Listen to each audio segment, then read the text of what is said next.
Le vote d'urgence, c'est le vote d'un budget social, fiscal, équilibré. C'est mal parti.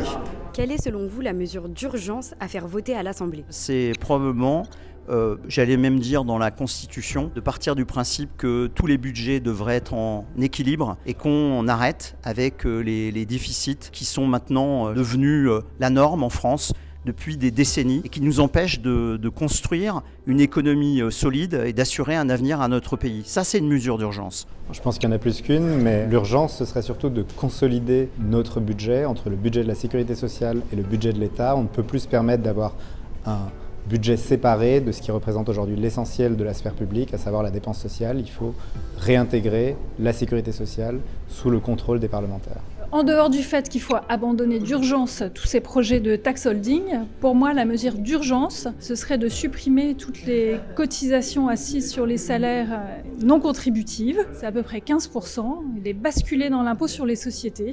Il y a urgence à agir sur les impôts de production au sens large, c'est-à-dire y inclure certaines cotisations sociales patronales qui n'ont rien à faire à peser sur les salaires et sur le travail en fait. Bien, paradoxalement, c'est précisément la réforme qu'on vient de repousser. Pourquoi ? Parce que la réforme des retraites est indispensable. Elle est indispensable tout simplement parce que la démographie est la démographie, c'est un fait. Aujourd'hui, si on regarde les choses froidement, il n'y a aucun projet pour la France, aucune vision pour le pays. Donc demander une mesure précise, ça n'a pas de sens. Les entrepreneurs veulent s'exprimer parce qu'on a une vision pour le pays, mais dire une mesure toute seule, baisser tel impôt, monter tel impôt, s'il n'y a aucun chemin de dessiner, ça n'a simplement aucun sens.